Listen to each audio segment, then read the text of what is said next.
Algunos recuerdan, quizás otros no, pero este martes 31 de octubre nosotros estaremos recordando y celebrando otro aniversario de lo que conocemos hoy como la Reforma Protestante. Y se piensa, la historia nos ha dejado el legado de que un día como ese, un 31 de octubre del año 1517, Martín Lutero proclamó o clavó más bien en la puerta de la Catedral de Wittenberg sus famosas 95 tesis, llamando a la iglesia de entonces a revisar su doctrina del perdón de pecados a través de la venta de las indulgencias, que en esencia consistía en que tú podías donar una cierta cantidad de dinero, que en esta ocasión se dijo que era para la construcción de la Catedral de San Pedro, y que por esa cantidad de dinero tus pecados podían ser perdonados, y a mayor cantidad de dinero, mayor cantidad de pecados pudieran ser perdonados, o más años en el purgatorio pudieran ser condenados. Martín Lutero fue provocado por una enseñanza como tal, y el 31 de octubre de ese año clavó sus 95 tesis, llamando a la iglesia a revisar, en esencia, esa creencia. No con la intención de dividir la iglesia, ni con la intención de crear una revolución como la que se creó, pero eventualmente las 95 tesis llegaron a manos del Papa León X, Papa de turno, quien las leyó y al final dijo, es el trabajo de un monje alemán que está borracho. Cuando se le pase, él cambiará de opinión. Pero como todos sabemos, Lutero no cambió de opinión, más bien el clavado de las tesis cambió de dirección y la revolución protestante comenzó afectando todo el continente europeo, sobre todo en la parte occidental. 2 años más tarde, un poco menos de 2 años, quizá año y medio más tarde, en abril del año 1521, el Papa León X firmó una bula papal excomulgando a Lutero, y quizás para nosotros eso suene un poco más como que Lutero fue expulsado de una iglesia local, pero esa no era la creencia. La creencia era que una vez tú eras excomulgado, tú no tendrías salvación, tú no tendrías parte en el reino de los cielos, tú estabas condenado, tú estabas destinado para la condenación eterna. Cuando Lutero recibió la bula, cuando la leyó, la quemó y dijo, el problema es que ustedes no son la iglesia real porque ustedes han negado el evangelio, y el evangelio es lo que define la iglesia junto con las ordenanzas que la iglesia celebra, el bautismo y la Santa Cena. Desde ese momento la salvación por fe a través de la persona de Cristo ha sido debatida en algunos casos con furor en diferentes momentos de la historia. Y de acuerdo con la palabra de Dios, la salvación es obtenida por el hombre por gracia solamente, por medio de la fe solamente, en la persona de Cristo solamente, para la gloria de Dios solamente. Y eso está contenido en la palabra de tal forma que solo escritura o sola escritura, solo en la palabra, con la palabra solamente, dicho de otra manera, el creyente o el incrédulo pudiera llegar a conocer su salvación en Cristo y luego pudiera continuar en su santificación, llegar a conocer a Dios a través de la persona de Cristo y relacionarse con Él. De manera que sola escritura es suficiente para que el hombre pueda alcanzar salvación y santificación. Salvación por fe solamente es el principio, pasó a ser el principio, según Lutero, sobre el cual la iglesia se levanta o se cae, y en esencia ese es el título de mi mensaje. Solo por fe es el principio sobre el cual la iglesia se levanta o se cae. Lutero llegó a decir, si la doctrina de la justificación por fe se pierde todo el resto de la doctrina. Lutero insistía en que las obras del hombre no solamente son insuficientes para la salvación, pero son incapaces de salvarlo, porque todas nuestras facultades y todas nuestras obras están teñidas de pecado, y que la única obra necesaria era la obra de Cristo culminada en la cruz, cuando Él dijo, consumado es, y el triunfo proclamado 3 días después. Desafortunadamente, el hombre no acaba de entender que sus obras no lo pueden salvar primariamente por una razón, y es que él no puede ver lo malvado de su corazón y de su conciencia, porque aún después de haber sido salvado, el hombre tiene una incapacidad para ver las cosas como son.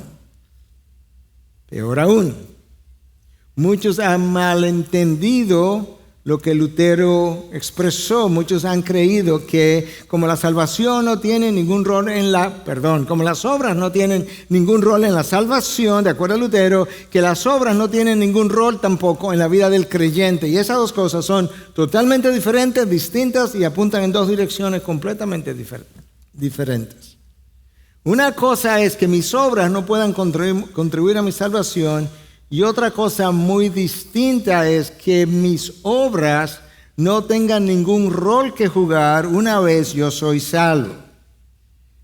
Santiago, ahí donde estamos conectando con la Reforma y Lutero y todo esto que se produjo con el mensaje de hoy, Santiago en su carta está expresando la preocupación que él tenía precisamente por la indiferencia y la indolencia que él veía que personas que profesaban ser cristianas no tenían hacia el otro.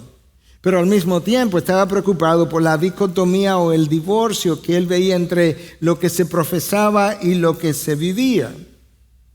Y entonces al inicio del capítulo 2, yo no te leí esa parte porque quería ver en el contexto de la Reforma el texto de hoy, pero al principio del capítulo 2, Santiago está abordando el hecho de que muchas personas aparentemente en las iglesias a las que él estaba escribiendo estaban experimentando un favoritismo hacia aquellos que tenían riquezas en detrimento de los pobres, como él mismo Santiago le llama.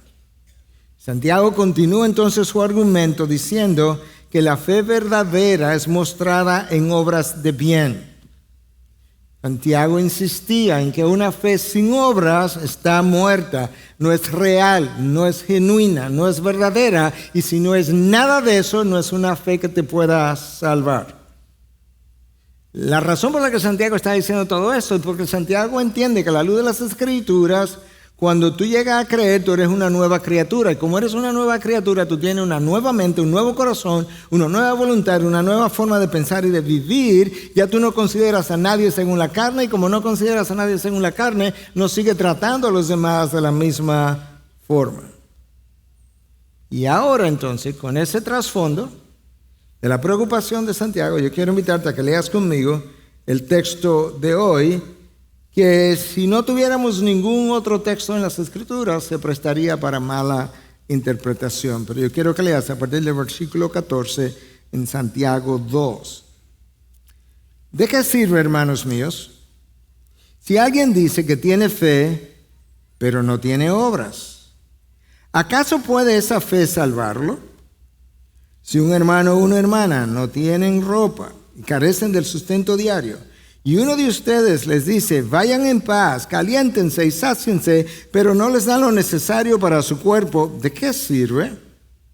Así también, la fe por sí misma, si no tiene obras, está muerta. Pero alguien dirá, tú tienes fe y yo tengo obras. Muéstrame tu fe sin las obras, y yo te mostraré mi fe por mis obras. ¿Tú crees que Dios es uno? Haces bien, también los demonios creen y tiemblan. Pero, ¿estás dispuesto a admitir, oh hombre vano, que la fe sin obras es estéril? ¿No fue justificado por las obras Abraham, nuestro padre, cuando ofreció a su hijo Isaac sobre el altar? Vamos a llegar ahí. Ya ves que la fe actuaba juntamente con sus obras, y como resultado de las obras, la fe fue perfeccionada. Y se cumplió la escritura que dice, y Abraham creyó a Dios y le fue contado por justicia, y fue llamado amigo de Dios. Ustedes ven que el hombre es justificado por las obras y no solo por la fe. Vamos a llegar ahí.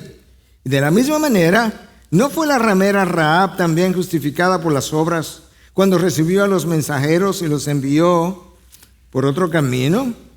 Porque así como el cuerpo sin el espíritu está muerto, así también la fe sin las obras está muerta. El tema del texto que leímos es solo uno. Es la relación entre las obras y la fe. El texto, cuando tú lo lees tal cual lo leímos, pudiera prestarse a confusión. Y de hecho, hubo un momento en que Lutero no aceptaba esta carta como parte del canon porque entendía que era una epístola de paja, le llamó él en un momento dado, porque entendía Lutero inicialmente que no contenía la naturaleza del Evangelio y que parecía contradecir las enseñanzas de Pablo. Sin embargo, como ya mencionábamos, Santiago lo que está preocupado es porque algunos que profesaban la fe no poseían la fe. Siendo profesantes de la fe, no eran poseedores de esa fe. De manera que esta es una epístola altamente práctica. Esta es una epístola que trata de definir la fe cristiana en términos prácticos del día a día. La parte teológica, por así decirlo, es como si Santiago se lo hubiese dejado a Pablo en Romanos, en Gálatas, en Efesios, y es lo que está diciendo ahora. Cuando tú tomas toda esa teología, ¿por qué es que no la vemos en la vida diaria? Y él quiere decirnos o enseñarnos cómo es que luce esa teología, y lo quiere hacer por más de una razón. Santiago quería dejar claro que la teología ortodoxa, sin la práctica de vida que refleje dicha teología, no va a salvar a nadie. La teología ortodoxa, sin la práctica de vida, no va a salvar a nadie. Él quería evitar que la gente muriera con una teología ortodoxa y terminara en la condenación. Es como Cristo, que en un momento dado, al final del Sermón del Monte, Él dice: ¿por qué me llamas Señor, Señor y no haces lo que te digo? No todo el que me dice Señor, Señor entrará al reino de los cielos, sino solamente aquel que obedece la voluntad de mi Padre. Cristo estaba preocupado también con la practicalidad de la fe. A Santiago le preocupaba que personas que no vivían la fe y que no vivían lo que profesaban pudieran darle una mala reputación al movimiento cristiano. Quizás Santiago estaba preocupado por algo que se dice de Mahatma Gandhi, aunque algunos ponen en duda que le haya pronunciado estas frases, pero independientemente de que le haya dicho Mahatma Gandhi u otro, no importa, el punto es correcto, y es que se dice que Mahatma Gandhi en una ocasión dijo: a mí me gusta el Cristo, pero no me gustan los cristianos porque son tan diferentes a Él.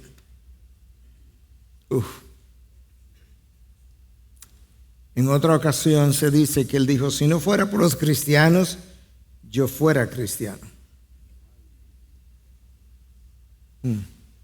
Santiago quiere dejar claro que si vamos a llamarnos cristianos, tenemos que lucir como el Cristo. Esa es la preocupación de Santiago. El tema de la carta de Santiago, la relación entre la fe y las obras. Entonces lo que necesitamos ver ahora, ¿qué es lo que él dice acerca de esa relación? Tenemos un tema y ahora lo que él va a pasar a hacer es ayudarnos a ver con diferentes ilustraciones cuál es esa relación que existe.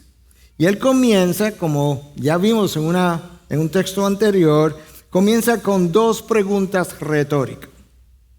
Hermanos míos, ¿de qué le sirve a uno alegar? Nota que tiene que ser cuidadoso cuando lea Santiago. ¿De qué le sirve a uno alegar? Tú puedes alegar eso, pero eso no quiere decir que es así. ¿De qué le sirve a uno alegar que tiene fe si no tiene obras? Es como decir, tú dices tener fe, pero yo no veo tu fe en acción. Entonces, ¿cómo lo sé que tú tienes la fe? No lo sé. La insinuación de la pregunta es que esa fe que no es adornada por las obras, no ganada por las obras, adornada con las obras, no es una fe verdadera. Y si no es una fe verdadera, pues no puede salvar. La segunda pregunta es otra pregunta retórica que cuando tú la responde a la primera. Escucha la segunda pregunta. ¿Acaso podrá salvarlo esa fe que no se puede ver, ¿Tú crees que es una fe salvífica? Y en la mente de Santiago, no. Pues eso responde a la primera, que tu fe no te sirve de nada. Para Santiago, la fe no solamente tiene que creer bien, tiene que lucir bien, tiene que verse bien. Santiago entiende que hay dos tipos de fe. Hay una fe falsa que no salva, que tampoco tiene cómo demostrarse, y una fe verdadera que por naturaleza, por definición, tiene sus evidencias alrededor de la fe, que son estas obras. Y entonces él nos da 4 ilustraciones que son bastante contundentes y aclaratorias.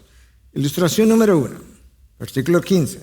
Supongamos que un hermano o una hermana no tiene con qué vestirse y carece del alimento diario. Y uno de ustedes le dice, vaya en paz, abríguese y coma hasta saciarse. Pero no le da lo necesario para el cuerpo, ¿de qué servirá eso? Para Santiago, la insensibilidad que ese hermano exhibe hacia la necesidad del otro es la evidencia de que él no tiene una fe que lo haya salvado. Él puede llamarse cristiano, de acuerdo a Santiago, pero él niega a Cristo. Él le dice que se vaya en paz por el hermano que tiene hambre, que no tiene que comer, que no tiene que vestirse. Él no puede irse en paz porque cuando él se acuesta, él no puede dormir en paz. Yo no sé si tú eres como yo, como mi esposa, que no podemos dormir cuando tenemos hambre y tenemos que levantarnos y comer algo. Gracias a Dios que siempre hay algo donde vamos a buscar, pero Santiago está creando un escenario posible para que podamos entender que estas incongruencias en su mente por lo menos no pueden ser. Santiago entiende que no podemos tener un closet lleno de ropa y tener hermanos aquí en necesidad y poderle decir al hermano, vete en paz. Cuando el que debiera estar sin paz soy yo, al estar saciado, y el otro en necesidad. Ahora, Santiago no es el único autor del Nuevo Testamento que tiene la misma preocupación casi con el mismo lenguaje. Déjame traerte a un apóstol. Recuerda que Santiago, el medio hermano de Jesús, no creía en Jesús ni siquiera cuando Jesús estaba en vida. Luego que Jesús se va, Santiago llega a creer, ¿verdad? Y llegó a ser incluso el pastor principal, la cabeza de la iglesia en Jerusalén después de Pedro.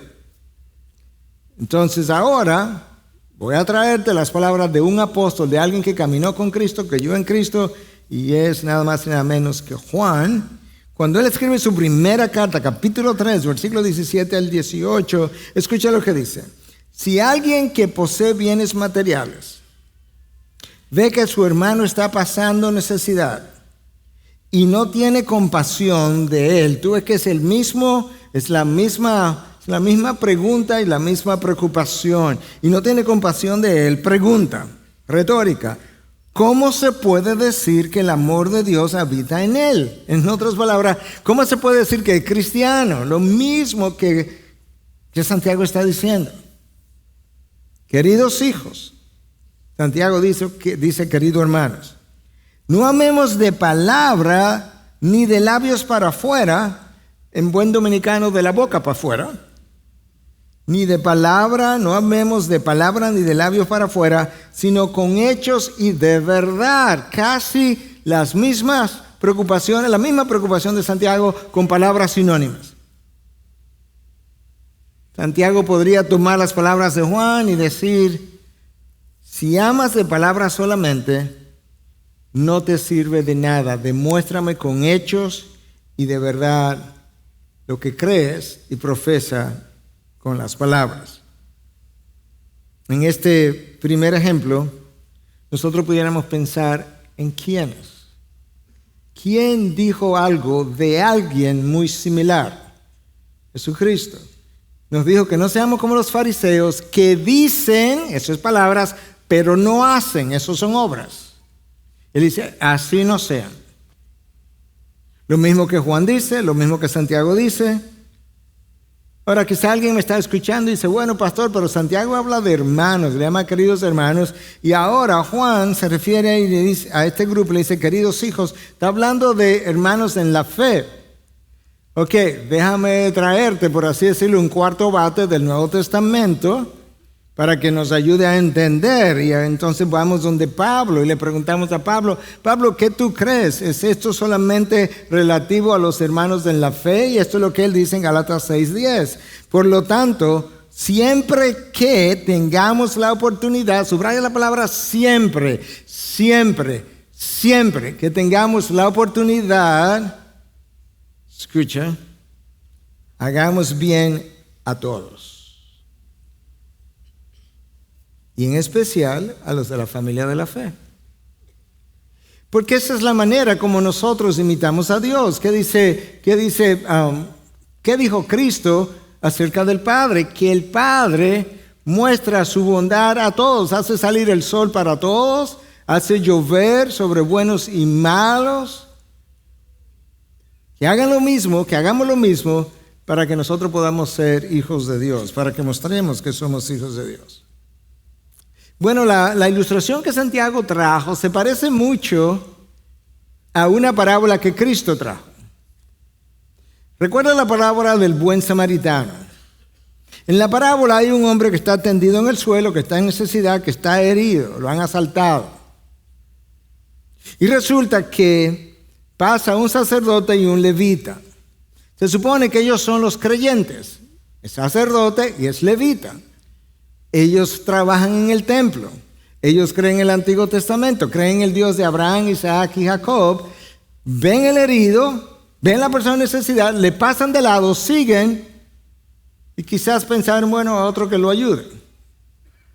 Luego viene un samaritano que representa al incrédulo, porque el samaritano no creía en todo el Antiguo Testamento, creía solamente en los primeros 5 libros, en el Pentateuco, de manera que este es un incrédulo. Y el samaritano lo ve, tiene compasión de él, limpia sus heridas, lo monta en su caballo, lo lleva a un tipo de albergue, le dice a la persona que lo cuida, le da dinero, le dice, yo voy a regresar. Cuando yo regrese, tú me puedes contar si te costó más de la cuenta, más de lo que te di, cuidar de él, y yo te lo voy a pagar. Y Cristo le dice, ¿cuál de esto demostró ser el buen prójimo? En la parábola, los creyentes, el levita y el sacerdote, se comportaron como incrédulos y el incrédulo se comportó como un creyente. Eso tiene 2000 años pasando. Y ahora Santiago continúa su argumento.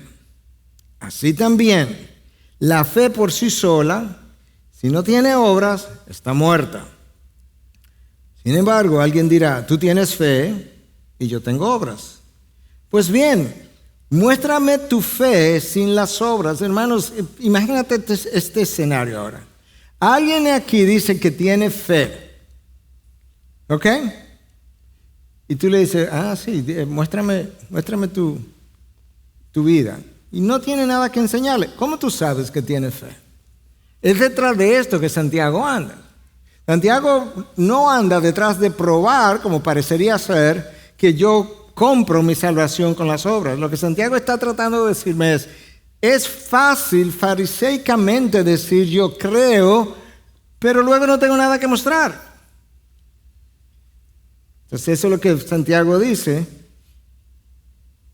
Sin embargo, alguien dirá, tú tienes fe, yo tengo obra. Pues muéstrame tu fe sin las obras. No tengo cómo saberlo. Dice, ahora, si tú me preguntas a mí, esto es lo que yo voy a hacer. Yo te mostraré la fe por mis obras. En otras palabras, cuando yo te hablo de mis obras y te explique de dónde proceden, tú vas a creer que yo tengo fe.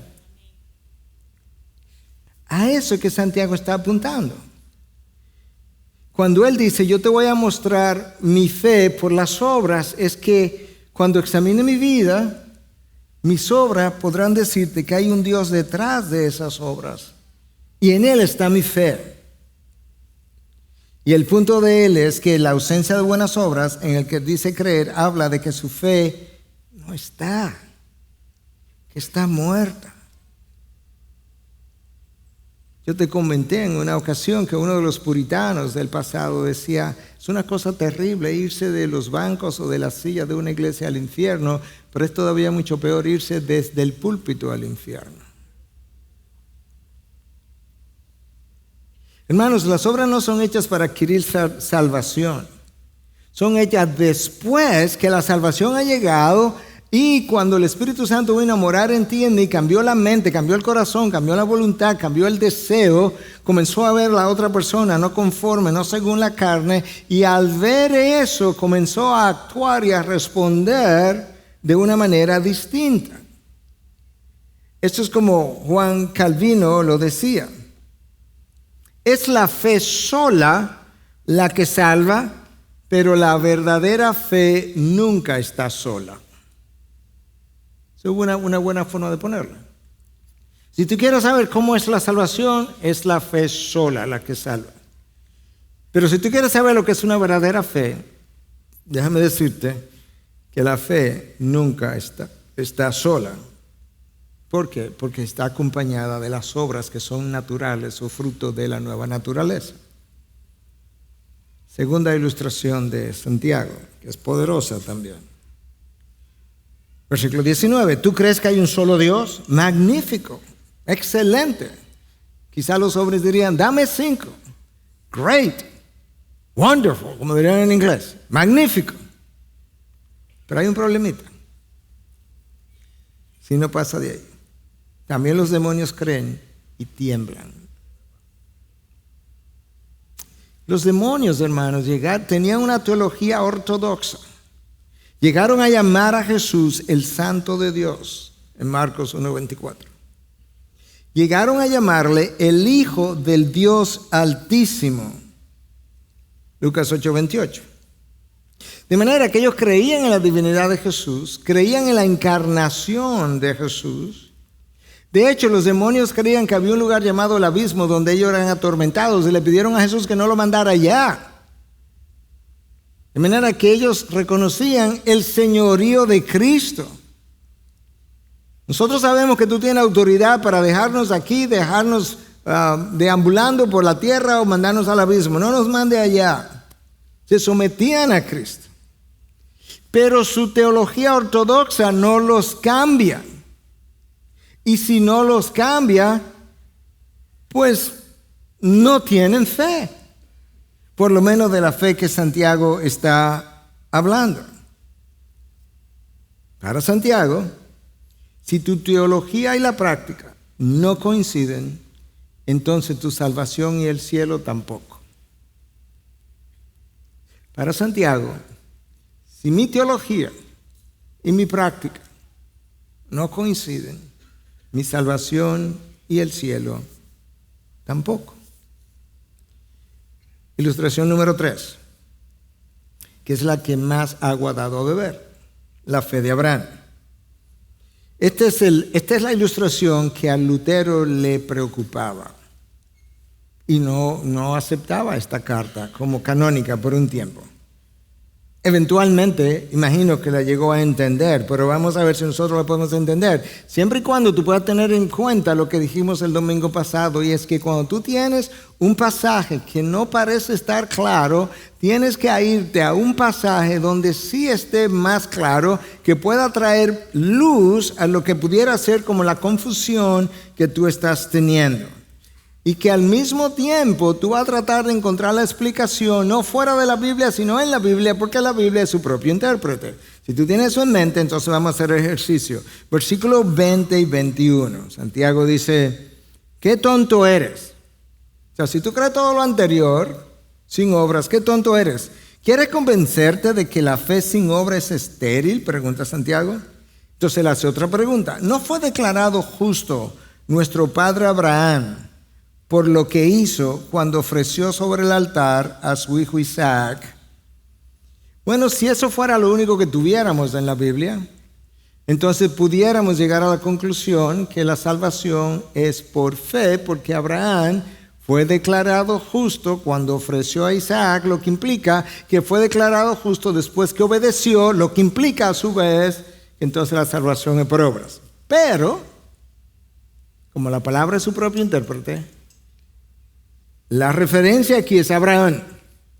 Y resulta que no es solamente Abraham, pero lo que se dice de Abraham está narrado en el libro del Génesis. Entonces, si eres un buen intérprete de la Biblia, tú dejas a Santiago en ese lugar, te va al libro del Génesis y comienza a leer acerca de Abraham y de qué fue lo que pasó. Y esto es lo que tú encuentras. Que en el capítulo 15, versículo 6 del Génesis se dice que Abraham le creyó a Dios y le fue contado por justicia, fue declarado justo. Ahí está. Pregunta: ¿qué edad tenía Abraham cuando eso ocurrió? Y número 2, ¿tenía Abraham ya a su hijo Isaac porque él lo ofreció en algún momento? No.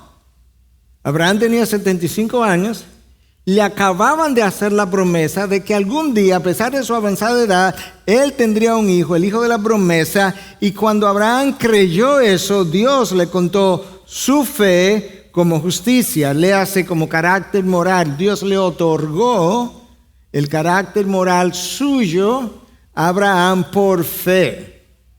De hecho, la palabra ahí le fue contado, es logizomai, que implica cargar a la cuenta de otro. Dios le cargó a la cuenta de Abraham su propia justicia, su carácter moral. A los 75 años, antes de que Isaac hubiese nacido. Pasaron 25 años e Isaac nace. De manera que Abraham tiene 25 años creyendo y contado como justo cuando Isaac nació. Y ahora la mayoría de los académicos entienden que Isaac tenía 12, 13, 15 años o quizás hasta algo más cuando fue ofrecido, casi ofrecido en el altar. Bueno, fue ofrecido, lo único que no murió en el altar. De manera que habían pasado como 40 años cuando Abraham ofrece a Isaac en el altar, ya siendo creyente y habiendo sido declarado justo. Y ahora Santiago dice que Abraham fue declarado justo cuando ofreció a su hijo Isaac. La pregunta es, ¿fue en ese momento o fue antes? Obviamente Génesis me dice que fue antes, pero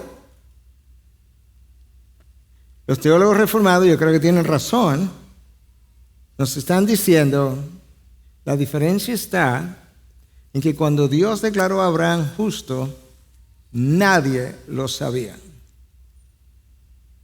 40 años después, cuando Abraham va y ofrece a su hijo en el altar, ahora no solamente el cielo lo sabe, sino que los hombres que o estuvieron ahí, que no había nadie, pero los que se enteraron posteriormente, incluyendo Isaac mismo, se dio cuenta que Abraham le había creído a Dios, y ahora lo que Abraham estaba haciendo era mostrando que le había creído tanto a Dios que era capaz de ofrecer a su propio hijo en el altar.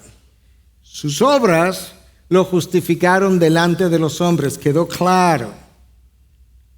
Su fe lo justificó delante de Dios. Y eso es verdad con nosotros. Hermanos, si tú haces una profesión de fe hoy y le entregas tu vida a Cristo, ¿sabes qué? Nadie lo va a saber. Quizás si te para en un momento dado y oras, quizás el que estaba a tu alrededor y te vio, quizás está enterado de eso. Pero el resto no tiene la menor idea de que tú eres un creyente. ¿Cómo se va a enterar? Y Santiago dice, cuando esa persona comienza a obedecer y comienza a mostrar las obras de un cristiano en su vida, entonces delante de los hombres él también está justificado como creyente. Entonces mira cómo Santiago avanza su argumento, versículo 24. Como pueden ver, una persona es declarada justa por las obras y no solo por la ley. Ese versículo parecería como que las obras tienen que ver con declaración de justo, pero ya mostré que ese no fue el caso de Abraham, en lo más mínimo. Pero sí mis obras externas dan evidencia de mi fe interna. Mi fe sola me justifica delante de Dios. Mi fe, acompañada de las obras, me justifica como justo delante de los hombres. Esa es la idea. Entonces, lo que Santiago está tratando de comunicar es eso. La fe que no se ve no es fe. Es una profesión de la fe, pero no es fe. Cuarta ilustración y última. Tiene que ver, esta ilustración es espectacular, porque la que acabamos de ver tiene que ver con una persona judía, el padre de la fe, el padre del judaísmo es Abraham. Pero ¿y los gentiles? ¿Cómo van a creer los gentiles? De la misma manera, por fe. Entonces ahora Santiago toma un ejemplo de una mujer gentil, pagana, cananea, que le hicieron la vida imposible a los judíos, los cananeos, y peor aún, prostituta. De manera que este es el ejemplo ideal. Escucha lo que Santiago dice, versículos 25 y 26. De igual manera, no fue declarada justa por las obras a una prostituta Rahab, cuando hospedó a los espías y les ayudó a huir por otro camino. Pues como el cuerpo sin el espíritu está muerto, así también la fe sin obra está muerta. Que otra vez tenemos que irnos a donde se habla de ella. En la palabra hay textos que se llaman textos sedes, que son los textos donde las cosas se dicen con toda claridad y amplitud que me dejan ver todos los detalles. Entonces nos vamos a Josué para ver qué fue lo que Rahab hizo, en qué contexto, qué fue lo que hizo y cuándo lo hizo. Y esto es lo que pasa. Josué va a conquistar a Jericó, envía 2 espías. Los espías era para que se familiarizaran con el terreno y pudiera hacer la conquista más factible.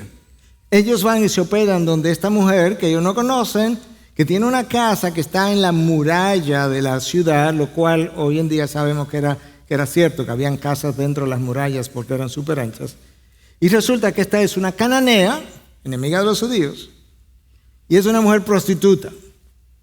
Cuando ella los ve, les informa a ellos que ellos se habían enterado de que el Dios, y el texto dice ahí el Señor, con todas las letras mayúsculas, lo que implica es que Jehová, ellos habían enterado de todo lo que Jehová había hecho con los israelitas y cómo habían derrotado a los amorreos y cómo Dios secó el mar rojo y cómo pasaron.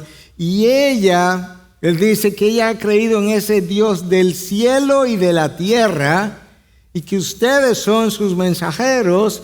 Y entonces, nota, esa es la fe que ella ha puesto, y por la fe que ella depositó en ese Dios, ella le dice ahora a los espías: por tanto, yo los voy a esconder aquí, súbanse en el tejado, súbanse arriba a la azotea para que no lo encuentren, y ya luego que el día haya caído, pues ella lo bajó por una ventana haciendo uso de una soga o de una cuerda, y ellos se escaparon. Su fe en Jehová precedió a su acción. Ella tenía una fe que se vio en las obras. Ese es el orden. Y alguien de ustedes pudiera decir: bueno, por así tan fácil, ya ella creyó y obtuvo salvación. Bueno, número 1, el texto lo dice, el de Santiago, el del libro de Hebreos, pero solamente Dios conoce lo que está pasando en el corazón. Quizás alguien lee la historia del ladrón en la cruz. ¿Tú sabes la historia del ladrón en la cruz? El ladrón está ahí, está muriendo, mira para donde Cristo, le dice: acuérdate de mí cuando esté en el paraíso. No dijo más nada. Y lo próximo que él sabe, que está dentro en el paraíso. Así tan fácil. Bueno, quizá esta ilustración no creo que la haya contado aquí anteriormente, de Alice DeBay, que es el pastor norteamericano presbiteriano, estaba predicando sobre el ladrón en la cruz, está tratando de ilustrarlo. Dice: ¿te imaginas el ladrón en la cruz? Él se aparece en el cielo. Y el primer ángel que lo entrevista le dice: ¿y qué tú hacías aquí? Dice: no sé. ¿Pero cómo tú llegaste aquí? ¿Tú no pertenecías a una iglesia? No, nunca te había bautizado. No me había bautizado. Pero ¿cómo tú llegaste? No sé. El ángel está como confundido y dice: déjame buscar a mi ángel supervisor porque tú estás confuso. Viene el ángel supervisor y dice: Señor, yo tengo una pregunta para usted. Y la pregunta tiene que ver con el tema del sermón de hoy. ¿Usted ha oído algo acerca de la doctrina de la justificación por la fe? Y le dice: no tengo la menor idea de lo que eso es. ¿Cómo que no tiene la menor idea de lo que es eso? No, pues le dice el ángel supervisor: bueno, vámonos a algo más básico. ¿Ha oído algo acerca de la doctrina de la palabra? Dice: nunca en mi vida. Pues ¿cómo tú llegaste aquí? Dice: yo no sé, pero el hombre de la cruz del medio me dijo que yo podía venir.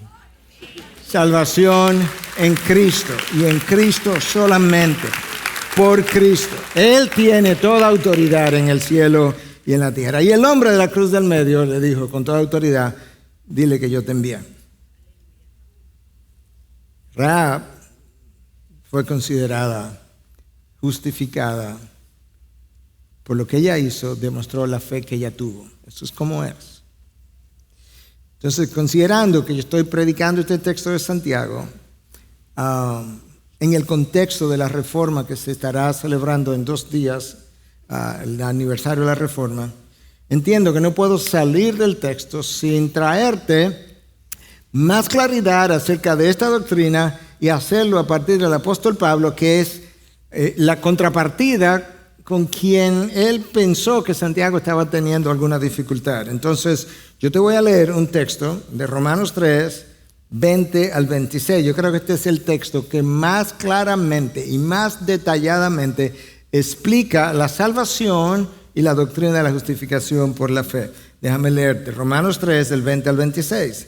Porque por las obras de la ley ningún ser humano será justificado delante de él. Por las obras de la ley nadie es justificado.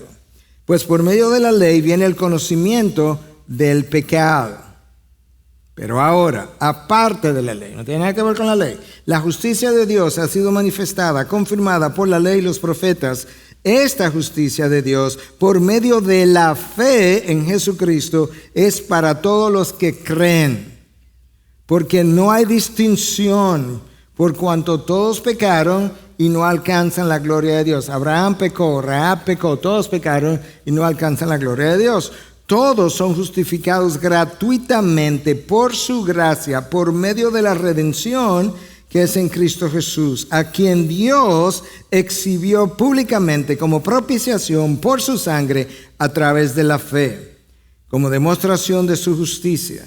Porque en su tolerancia Dios pasó por alto los pecados cometidos anteriormente para demostrar en este tiempo su justicia a fin de que Él sea justo y sea el que justifica al que tiene fe en Jesús. Déjame desempacar eso en los próximos 7, 8 minutos.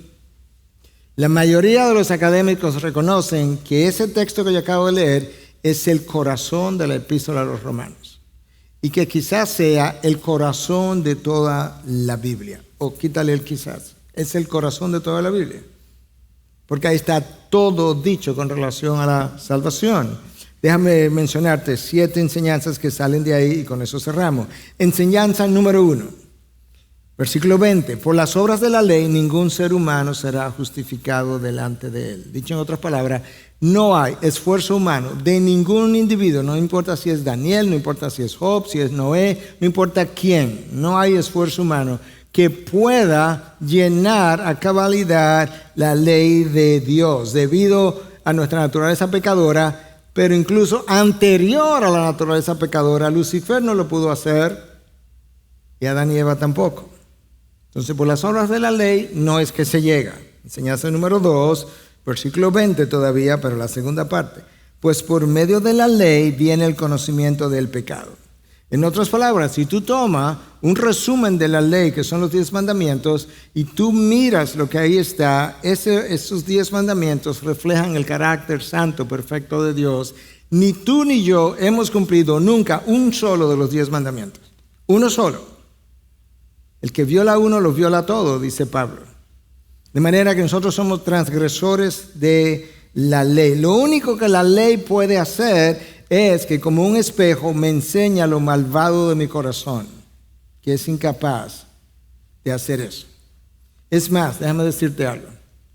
Si yo te doy un lápiz y papel y te digo, escribe ahí 10 leyes que tú prometes que tú vas a cumplir en tu vida. Tú las escribes. Pero tú tienes que rendirme cuenta a mí por el resto de tu vida de que tú estás cumpliendo estas 10 leyes. Ni eso tú la llenas. Tú violas tus propias leyes. ¿Sí o no? Bueno, sí. El que dijo que no acaba de violarla. Esa es la realidad. Nosotros nos hacemos promesas que incumplimos.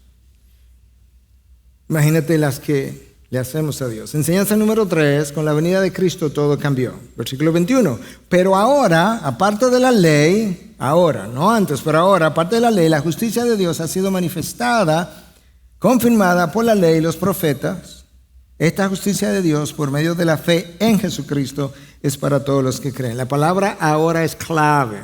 La frase pero ahora aparece 14 veces en las epístolas de Pablo para significar antes no era así, pero ahora sí. ¿Y qué es lo que ha cambiado, Pablo? Que ahora Cristo vino y la justicia de Dios, la rectitud moral del Padre que es requerida para entrar al cielo, ha sido revelada en la persona de Jesucristo.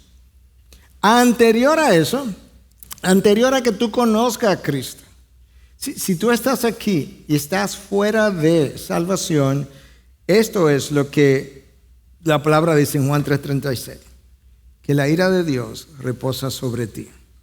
Eso no quiere decir que tiene que continuar así, pero es como es. Es como fue sobre mi vida hasta que yo creí. Juan 3:36, la ira de Dios reposa sobre... Es así desde el momento que uno nace hasta el momento en que uno se convierte, porque es Cristo que remueve esa ira. Enseñanza número 4. La humanidad entera yace bajo la condenación. Versículo 23. Por cuanto todos pecaron y no alcanzan la gloria de Dios. Todos somos concebidos en pecado. Todos nacemos en pecado. Todos cometemos pecado desde la niñez. De hecho, uno de los salmos dice que desde la niñez se han desviado. Hermano, el pecado sin Cristo nos esclaviza.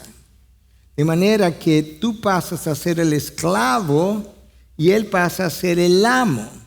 De manera que tú complaces sus deseos y no los deseos de Dios. Cuando Cristo viene, entonces, Él tiene que romper el yugo de la esclavitud del pecado, porque a quien el Hijo hace libre, entonces llega a ser verdaderamente el libre. Estamos en el mercado de los esclavos. Enseñanza número 5. Mi salvación, y todo es a partir de Romanos 3, mi salvación o redención fue comprada por Cristo y llega a mí por gracia. Llega a mí por gracia, sin merecerla. Versículo 24. Todos son justificados gratuitamente por su gracia, por medio de la redención que es en Cristo Jesús. Si me llega por gracia, ya mis obras no tienen nada que ver. De hecho, Pablo lo dice claramente en Romanos 11:6. Pero si es por gracia, ya no es a base de obras. De otra manera, la gracia ya no es gracia. Y si por obras, ya no es gracia. De otra manera, la obra ya no es obra. Muy simple, si la salvación es por obra, ya no es por gracia. Si es por gracia, ya no es por obras. Enseñanza número 6. Dios Padre exigía el pago de la deuda moral adquirida por Adán al momento de pecar. Y como la paga del pecado es la muerte, Cristo tuvo que morir en mi lugar, o me iba al infierno a morir. Dios Padre tenía dos opciones. Envío a la humanidad entera a la condenación, o envío a mi Hijo a cumplir la ley que nadie puede, a pagar la deuda que nadie puede pagar. Nadie tiene lo que se requiere para pagar dicha deuda. Y cuando Él derrame sangre por perdón de sus pecados, entonces yo los perdonaré. Escucha cómo el texto lo dice. Hablando de Cristo, a quien Dios, Cristo es el a quien Dios Padre exhibió públicamente. Quien clava a Cristo en la cruz, en último caso, no es Pilato, ni es Herodes, ni son los romanos, ni son los judíos, es Dios Padre, que necesita que su ley sea reivindicada y que alguien pague por el daño horrible, eterno que Adán causó en un principio. ¿Y cómo lo va a hacer? Con su propia sangre. Escucha, Dios exhibió públicamente como propiciación por su sangre, a través de la fe, como demostración de su justicia. Porque en su tolerancia Dios pasó por alto los pecados cometidos anteriormente, pero ahora no, ya no iba a ser así. Para demostrar en este tiempo su justicia a fin de que Él sea justo. En otras palabras, mi justicia ha sido violada, ha sido transgredida, tiene que ser reivindicada, la paga del pecado es muerte, mi hijo va a morir, cuando mi hijo muera, Él va a declarar que mi justicia ha sido reivindicada. Versículo 26 que acabo de leer. Para demostrar en este tiempo su justicia, a fin de que Él sea justo. Si Dios no hace eso, entonces Él no hubiese podido demostrar que Él es justo. Porque Él no pagó, no hizo pagar a nadie, como había prometido, lo que habían hecho. Enseñanza número 7 y final. La justificación viene a través de la fe en la persona de Jesús. Ese es el tema de Santiago, ese es el tema de este mensaje. La justificación viene a través de la fe en la persona de Jesús. ¿Y cómo lo dice? Aquí mismo, el versículo 26 al final. Y sea Él el que justifica, escucha a quién, al que tiene fe en Jesús. Sea Dios el que justifica, esa es la doctrina de la justificación, al que tiene fe, esa es la doctrina de la justificación, por la fe en Jesús. Eso es exactamente lo que el texto dice. De manera que en el texto de Romanos, ese es uno de los textos que Lutero tomó, mordió, digirió, trató de explicar, y ese es el texto que él entendía que chocaba con lo que Santiago estaba tratando de explicar. Pero yo creo que quedó claro que Santiago no estaba preocupado con la salvación, sino que estaba preocupado de qué manera nosotros realmente podemos saber que alguien llegó a ser salvo, y de qué forma práctica yo puedo ver que alguien verdaderamente es cristiano si no luce como el Cristo. Entonces Santiago contesta, bueno, examina su vida y mira sus obras. ¿Tú sabes qué? Su medio hermano Jesús enseñó eso mucho antes que él. ¿Cómo lo dijo? Por sus frutos los conoceréis. Nota lo que Cristo no dijo. Por su profesión de fe los conoceréis. Porque afirman que crean lo conoceréis. Porque sus padres eran creyentes, dieron a luz y lo criaron como un creyente, y siempre ha sido creyente, y iba a una iglesia evangélica y se bautizó en iglesia. Cristo no dijo de eso. Lo dijo Cristo. Lo dijo Juan. Lo dijo Pablo. Lo dijo Santiago, con diferentes palabras. Y ahora yo entiendo a Abraham. 15:6, Dios lo declaró como justo cuando creyó. Capítulo 22, Él demostró su fe cuando ofreció a Isaac como sacrificio y por tanto quedó evidenciado ante los hombres, justificado ante los hombres que verdaderamente Él era un creyente. Y eso es lo que Santiago está tratando de hacer a lo largo de toda su carta. Lo dijimos, que la carta de Santiago es eminentemente práctica. En cada capítulo, lo que él trae a colación es algo práctico, de cómo debe lucir la vida de un creyente. Y nos ayuda a nosotros a vernos a todos en el espejo. Y nos sirve entonces a creyentes y no creyentes.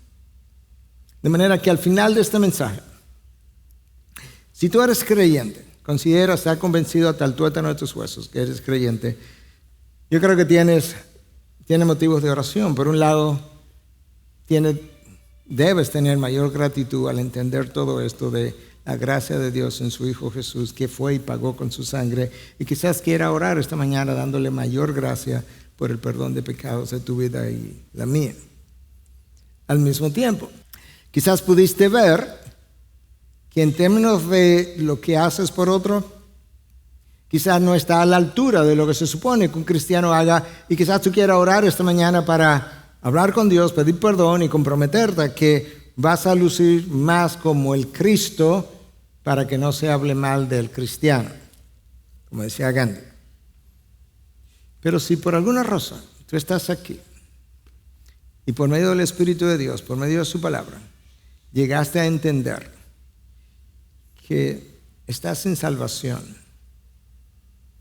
pero al mismo tiempo el Espíritu de Dios te dio iluminación y te dio convicción para ver de que realmente eres un hombre o una mujer pecadora, que estás en necesidad de perdón. Y si Él te ayudó a entender que ese perdón se obtiene única y exclusivamente por la sangre que Cristo derramó hace 2000 años, y tienes el deseo de encontrar ese perdón hoy, yo quiero darte la oportunidad de orar por ti y contigo en un momento. Es una oración de salvación donde tú vas en tu interior, en tu mente, no tienes que pasar adelante. En un momento te voy a poner que te pongas de pie y te quedas ahí.